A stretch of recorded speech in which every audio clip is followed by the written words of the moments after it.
Let's talk about the Danfoss AC13, which is a radiator valve, a thermostatic radiator valve.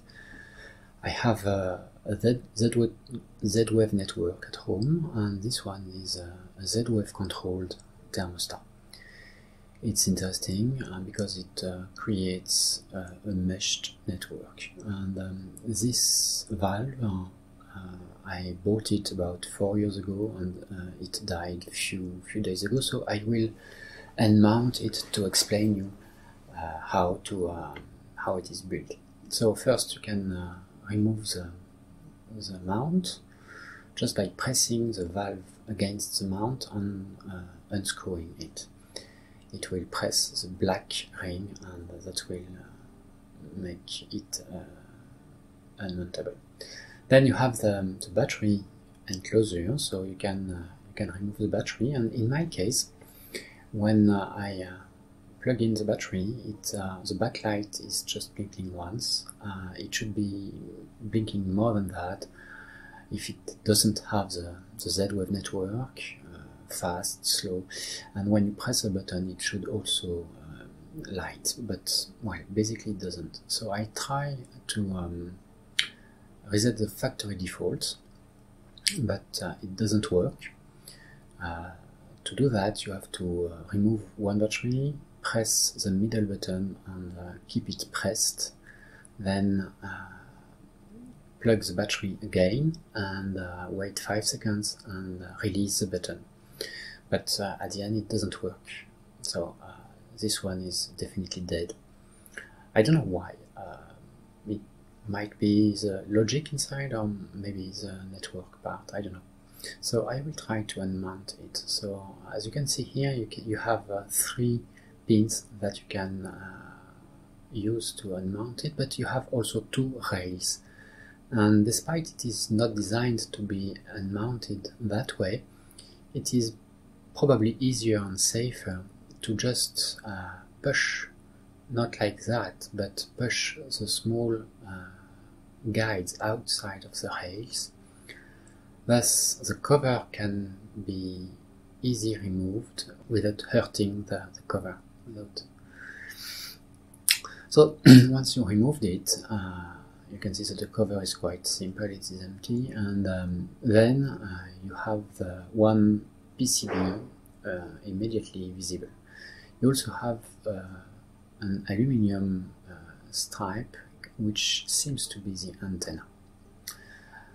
Then, well, we can see that we have the display here, and we have also a small temperature sensor here, Thermistor. So we will take a closer look on this thermistor as soon as I fixed my microscope issue, because it is not very easy to use it currently. So here is a thermistor. As you can see, it is very small, and you have 2 very thin legs with some kind of guide, and we have to take care of that because it is very fragile. Okay, so now we can see also on this device that there is a second PCB, so we will try to extract it. First, I had to remove the small aluminium stripe, and then here you have 2 pins, so you have to press them to unlock the motor and the mechanism inside. So remove this small plastic piece, and then instead of using a screwdriver, it is easier to use some pliers. So here I will use a small thin plier. As you can see, it's easier to remove it, and it comes without any effort. Once again, this plastic piece is empty, and now you can see the second PCB. On this second PCB you have a sub-module here, which is very probably the Sigma module with a chip on it, and it's probably the Sigma design module which is in charge of the communication. This module is interesting because it also embeds a microcontroller inside. Here is a closer look at this module, and you can see here that you have a connection to the antenna, and the datasheet confirms that this is the antenna. Then you have the reference of this chip, which is basically the Sigma one, and as I told you, it has a microcontroller inside, and it can run some kind of logic. But we still have to investigate and to see what's below this display. So first, the idea is to take care of the small thermistor, and then you just have to press two plastic pins, and the display should theoretically be removed easily. Just keep in mind that the thermistor is behind, so you have to be very careful to not break this thermistor. Here it is. Okay, so now we can remove this display, which is an LCD display. I am careful because I don't know what the connection is between this display and the PCB. But this is a good surprise. The connection is made of some kind of elastic connection, which was found in old watches and old calculators with LCD displays. Then you have all the connections for the LCD, and you have a bigger chip here. What is it? Yes, it's an Atmel. It's an Atmel microcontroller, and it is more powerful than the Sigma one. So the odds are very high that all the logic is inside this microcontroller. Furthermore, this valve exists in two flavors: the Living Connect, which has a network connection, and the Living Echo without a network connection. So I assume that the design is pretty much the same with or without the connection PCB, and it confirms that the logic should be in the Atmel component. You have seen that there is another aluminum stripe. I assume that it connects the ground to the motor. We can see that we have the buttons, the LEDs, backlight LEDs, and now we can try again to power it. So I use my bench power supply with 3 volts, the equivalent of 2 batteries, and we will see if it works or not.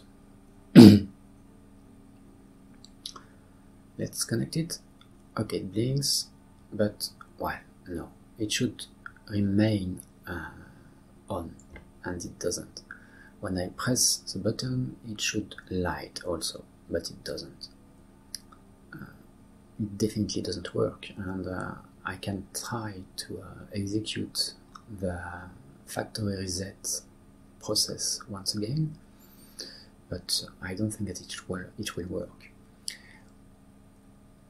So I can press the button and plug the device. No, it blinks once, so mine is definitely dead. Anyway, maybe yours is not. So in such a case, you can remount it, and I will show you how to remount this device. It's basically the same steps, but in the reverse order. So in our case, we will first place the motor inside the plastic. We will first remount the display So once again, take care about the small thermistor, and you have to use a small tool to ensure that the legs are on both sides of the guide before pressing the display on the PCB. We don't want to hurt this thermistor. Okay, so now we can just place it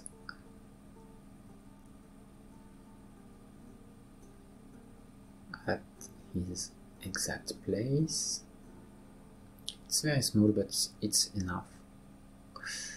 Okay, and now we can just press the display on the PCB. It's interesting to see that they used a thermistor. It's not very accurate, but anyway, I think that they made some calibration and compensation.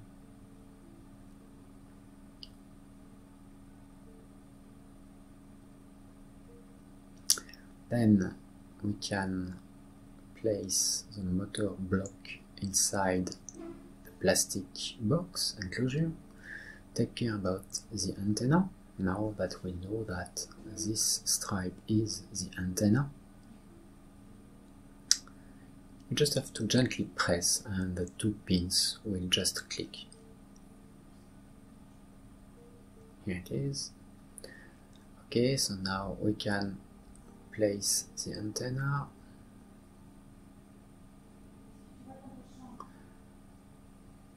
and now we can remount the small plastic piece here and the cover. For the cover, it's not. I continue to think that it's not the way it was designed to work, but if it is not, if the small guides are not inside their rails, it's easier to assemble. And okay, it fits, and now I just have to press to put the guides into their rails. That way everything is fine and the plastic is not hurted. Okay, so final test I will just try with the batteries, but well, I don't expect anything, any miracle. No, it doesn't work anyway. So that's all. Mine is dead. I might have to design a new PCB and to connect it to another network, not a Z-Wave network, but maybe a My Sensors network. Thank you, and if you want to have more information, you can subscribe to my channel, or you can also just press the thumb up. Thanks a lot, have a good day.